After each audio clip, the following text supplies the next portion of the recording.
Welcome back to Shatter Our Souls with Novaria. And you know the drill by now. It's been almost a year, and we're tackling Ronnie, the Blacklist number 3, specifically the Milestones today. Now, I'll be honest, this one is going, or has been, far harder than I expected. The, whatchamacallit, the photo radars got a little out of hand. And by that, I mean I ended up deleting an hour and a half worth of failed attempts of these 3 frustrating challenges. And I want to kind of dig into the why here. So, first things first, we got to understand our car. We are tackling this with the Lexus. As I've said numerous times prior to this, the Lexus LS 300 is functional in that it has reasonable acceleration, decent middling top speed, and excels in terms of handling. And even then it kind of, fails there. But the thing is that this car was not meant to be the final vehicle that you have for the game. At this moment in time, I am looking at this vehicle being fully upgraded by the end of the next Blacklist racer, Ronnie. And that's scary because I've only seen this vehicle get up to 192 miles an hour. It was fairly common for the Corvette to hit 220 to 240 depending on luck, depending on terrain. So that's something that we don't have going for us either. This particular batch of photo radars has 3 major issues. Number 1, the police have been incredibly overbearing this past little while. And while that's not the end of the world, it is something to be noted.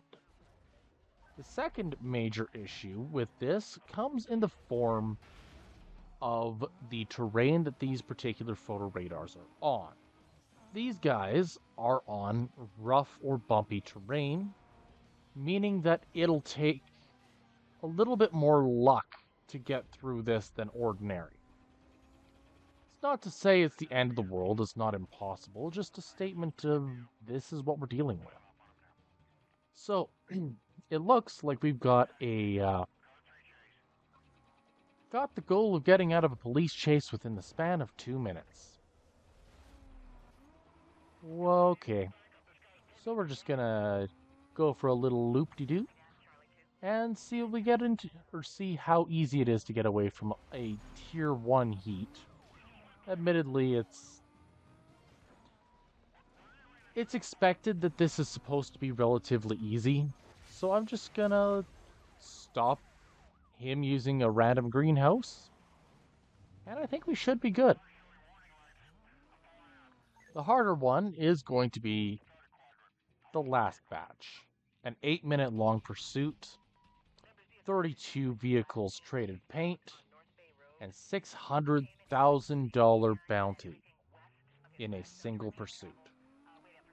This is absurd. Not impossible, but absurd. So, anyways, when dealing with this particular batch of vehicles, or this particular vehicle, a few things need to be stated. First of all, as I said, this car does not excel anywhere. There is no margin for error. You bump a car wrong, you scratch the paint, you're done. Any attempt at photo radar is out the window. Hitting 170 mile an hour, 170 mile an hour on that straight shouldn't be too hard. The hard one is one that even got me frustrated going at it with a Corvette. Now, this particular photo radar that I'm thinking of is probably one of the most notorious. 158 miles an hour coming around a blind curve with a significant number of bumps in the road, meaning it is highly likely that the player will make some form of mistake prior to actually getting to it. And as I stated, a single mistake in this case running into a signpost was enough to slow down the car to the point that it was no longer a viable run. And this is just the tip of the iceberg. We're not getting into the fun stuff yet. But knowing Ronnie, I suppose we need to dig in a little bit on what it is that is expected here. Ronnie, Blacklist number 3, is one of Razor's main supports, shall we say. He uses a yellow... Oh, geez. Ronnie's car is a yellow Aston Martin. Now, aside from him driving 007's car, the Aston Martin is actually a pretty decent overall vehicle. It has a fair bit going for it, as far as acceleration, as far as top speed. The number one issue with Ronnie's car is that Ronnie's vehicle is, I suppose, the weakest of the big three going forward. That's because I don't believe Ronnie ever really understood what his vehicle was capable of. I think that in a large part, the final three are notably weaker. Well, two of the final three are notably weaker than prior bosses. This is because I believe that they got up the rankings due to Razor's shenanigans, not because of raw skill. They have possibly the best vehicles in the game. But the best vehicles in the game really don't stand for much when you're dealing with a guy who's frustrated that he lost a race due to how do I want to put this? He lost the race due to his opponent sabotaging his vehicle, and his opponent took the car. So now I'm just going to go around committing domestic terrorism because I'm frustrated with some random dude. That about sum it up?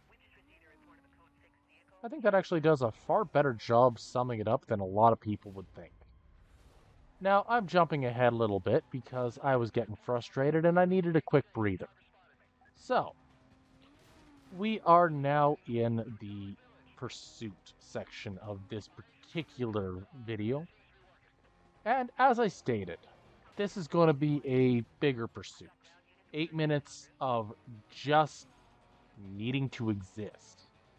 $600,000 bounty and 32 vehicles traded paint. The trading paint is honestly going to be my favorite part of this. But I gotta kind of babysit the police, cause carnage and domestic terrorism wherever I go. Give them a nice, clear path to follow while we deal with this. But that poor sap, he was not necessary. So, he's out of the race, I guess. Out of the race? Out of the pictures, more like it. Now, all honesty, I feel as though Need for Speed Most Wanted gets both a great reputation and a bad reputation. A lot of the earlier Need for Speeds, I'm talking PlayStation 1 to PS2 era Need for Speed video games, are generally treated as either mediocre, which is a fair statement to make for the old ones, to kind of middle ground, or, in the case of Most Wanted, deemed one of the best in the franchise. And I think I touched in on this a little bit last time I poked at this game.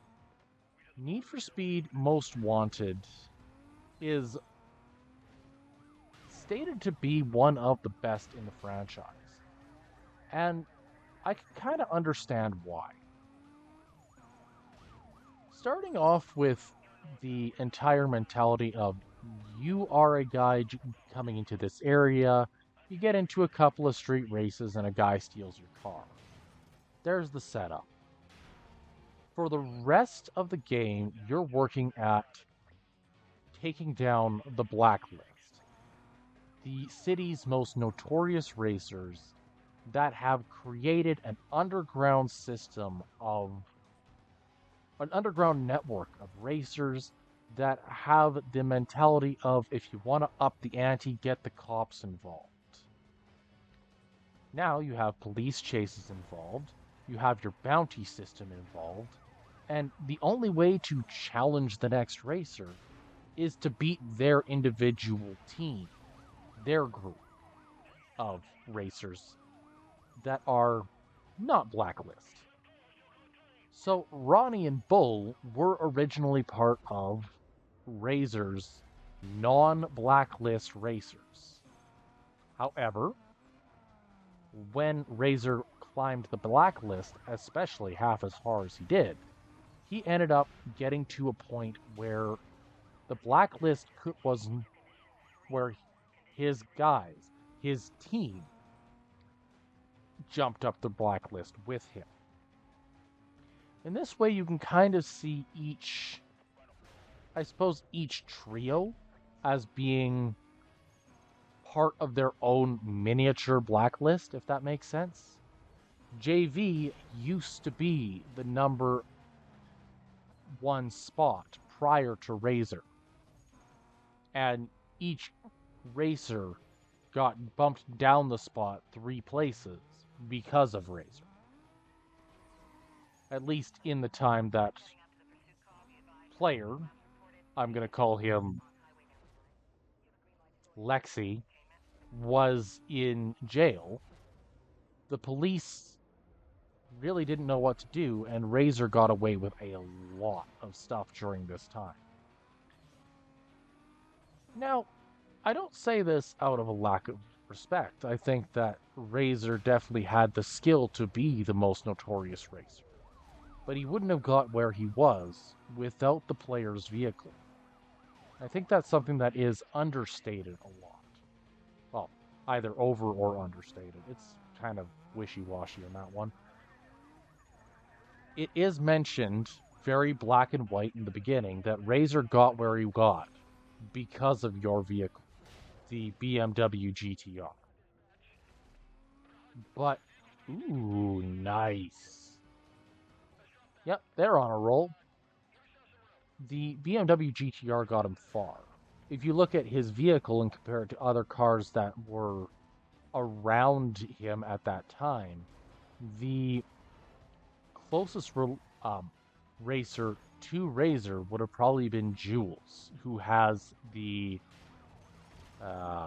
Ford Mustang. So it makes sense.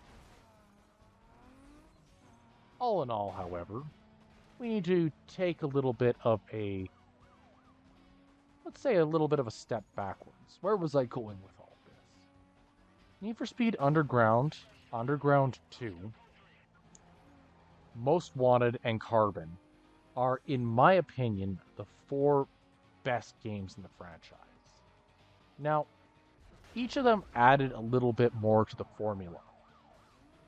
A little bit to set them apart. Need for Speed Underground was kind of that was the racing society, middle of the night, hiding away from authority figures because that was how you got away with that kind of stuff at the time.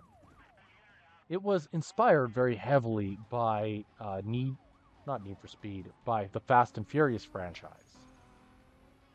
You can actually, if you look at the Fast and Furious movies, Fast 1 and 2 took place around the time that were released shortly before Need for Speed Underground and Underground 2, respectively.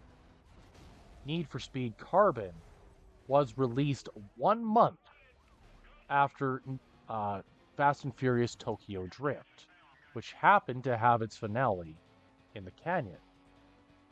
The reason I make this assertion, this distinction about this, is that if you were to take and trace the Fast and Furious franchise up until that point and compare it against Need for Speed Most Wanted, a couple of things become a bit more clear, or abundantly clear, we'll say. Starting off, you have the undercover police officer working with a grouping of racers to bring down the racers from within. Now, Paul Walker, his character within the franchise,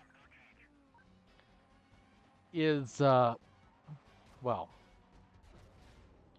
his character is said FBI agent working with the racers temporarily. He ends up leaving the organization of the FBI to join the racers as he believes them to be family.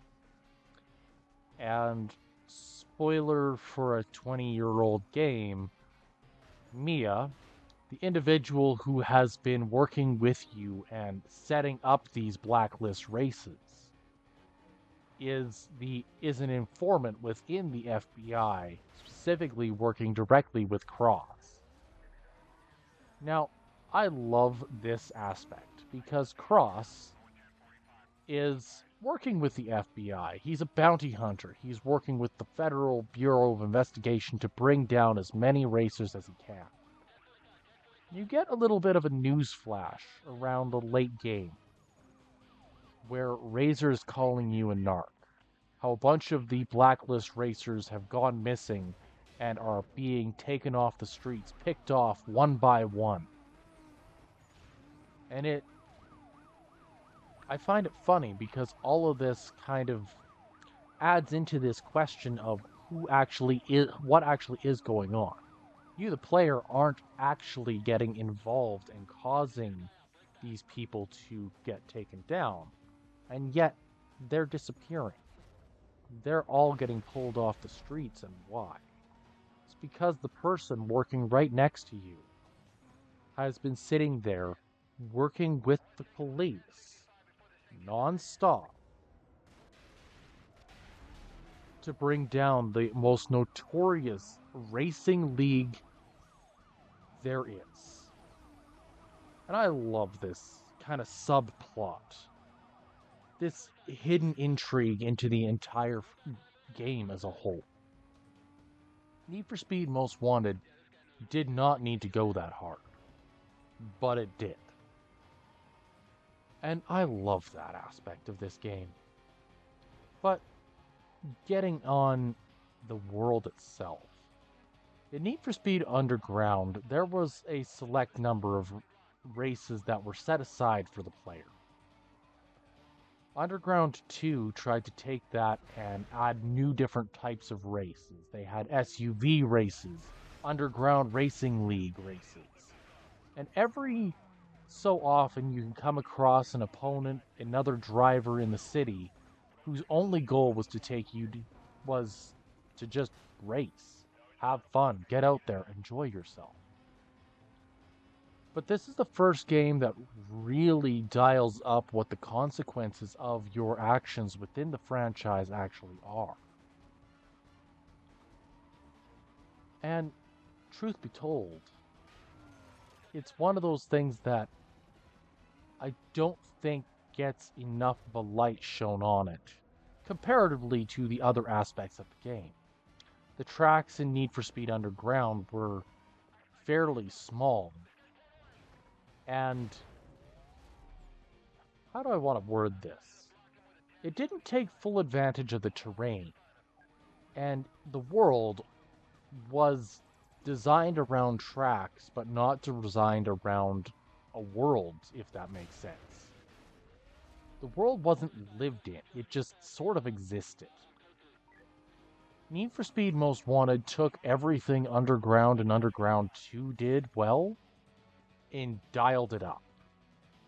You have the college area, you have parks, you've got the city center, you have the Bayside, you have the college area, and every locale has a different type of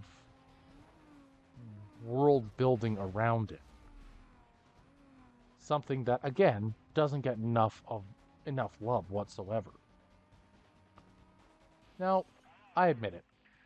At this point in time, I'm pretty well just holding out for the end of the race. Holding out. I don't dare get myself in a situation I can't get out of, especially after a 10-minute long pursuit. Because if I get myself in a situation I can't reasonably get out of, I'm going to be in trouble. So, I am going to be enjoying a little. Ooh, that one flew. I'm going to be enjoying a little bit of the scenic view of the college here because I think that it really does tie back to this game's strengths and weaknesses a little bit. Need for Speed Most Wanted has one of the most lived-in worlds, but it also has some of the, we'll say, design choices that are a little bit questionable. So, the first major design choice that irks me is the college itself. It is designed with the player's well-being in mind. What do I mean by this? The player is expected to have have a series of sections of this world that they are very familiar with. Now, the Rosewood area in the north end of the city is the area that the players are all going to be most familiar with. This is just common sense. If you're racing in this area more commonly, it's going to be more comfortable for the racer. But the thing is that they didn't just stop at that. As each borough was added, they built more into both the borough, aka Rosewood, the South Bay, or the Bayside, and Rockport. Each section of the world adds more to it. But the races still use Rosewood quite heavily, even well after Rosewood loses relevance as a location. So, why? Well, part of it is that the player needs to have a safe zone. And so, there are three major locations that kind of pop into my head when I think Rosewood. I think the college, which has this lovely loop-de-loop, and this lovely loop-de-loop acts as a safeguard, a haven where the player can go endlessly against the police without ever being in any real danger. Second is the highway. The highway is a loop that takes about 1.5 to 2 minutes to go around at max speed. This includes the tunnels, the off-road section near the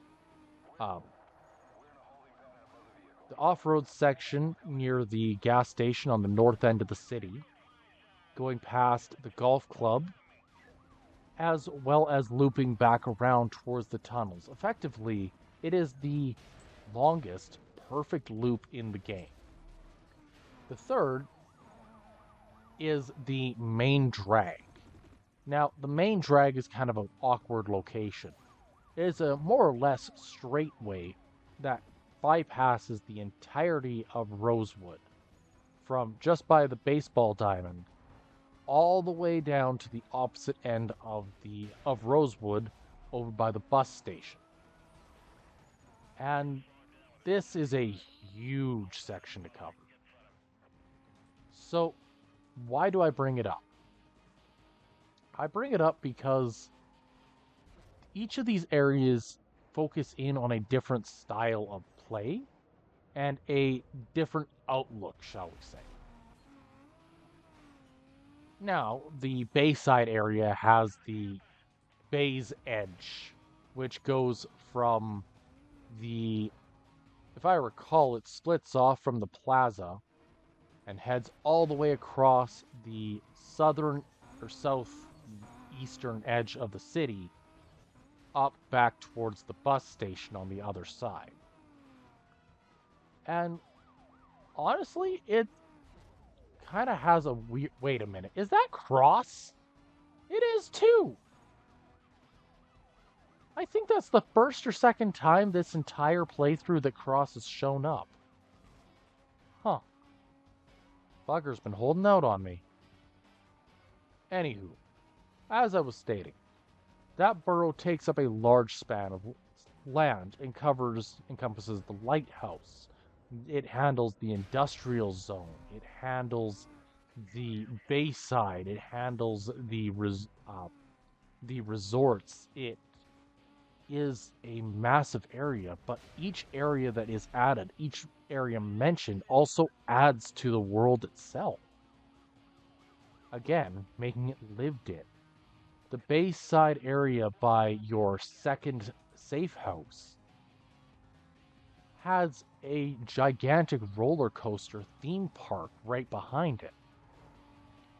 So, to say that it is lived in, that it actually makes sense as a world, is an understatement.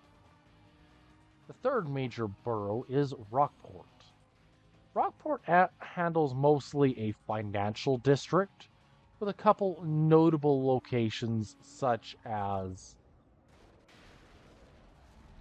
the, shall we call it the gutter?